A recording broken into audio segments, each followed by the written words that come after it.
Salut guys, j'espère que vous allez bien. Donc aujourd'hui on se retrouve pour une autre vidéo. Et puis pour aujourd'hui je voulais plus parler de la patience.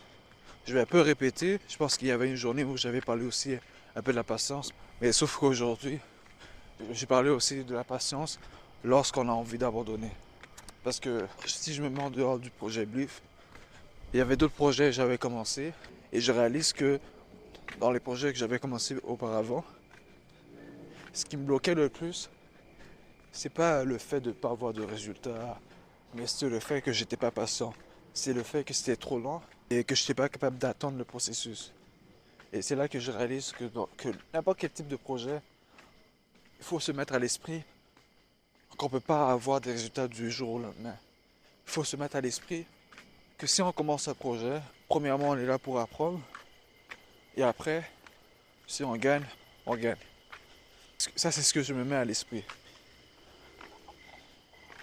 C'est sûr qu'on veut gagner, mais pour moi j'ai l'impression que le plus important c'est d'apprendre.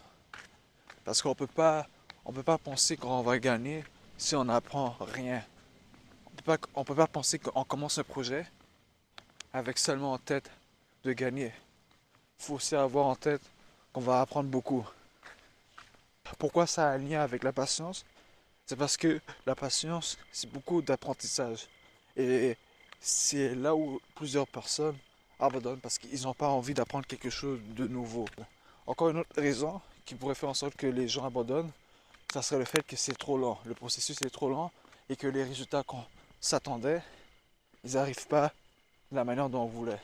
Moi, j'étais la victime et ça affectait beaucoup ma performance. C'est là que je vois que la patience a beaucoup d'enjeux dans n'importe quel type de projet. Donc il faut savoir être patient, premièrement. Le problème, c'est que on a trop de grandes attentes et lorsque ces attentes-là, ils n'arrivent pas, on a tendance à abandonner. Moi-même, je suis dans le bateau, mais j'essaie d'apprendre à être patient et à continuer même s'il n'y a pas de résultat. Donc c'est pas mal ça que je voulais parler pour aujourd'hui. Le fait d'être patient, peu importe ce que vous entreprenez, même s'il n'y a pas de résultat, vous savez pas, peut-être que dans un mois, peut-être que dans 2 mois, peut-être que même dans une année, parce que c'est pas quelque chose qui va arriver du jour au lendemain, c'est pas quelque chose qui va arriver en une journée ou encore en une semaine. C'est quelque chose qui va prendre beaucoup de temps, selon moi. Donc, je fais cette vidéo-là pour me parler, mais aussi pour aider d'autres personnes qui vivent dans la même situation que moi. Juste abandonnez pas. Abandonnez pas parce que vous savez pas combien de temps ça va vous prendre. Vous savez pas combien de temps ça va vous prendre pour réussir. Donnez-vous pas trop de grandes attentes. Soyez réaliste.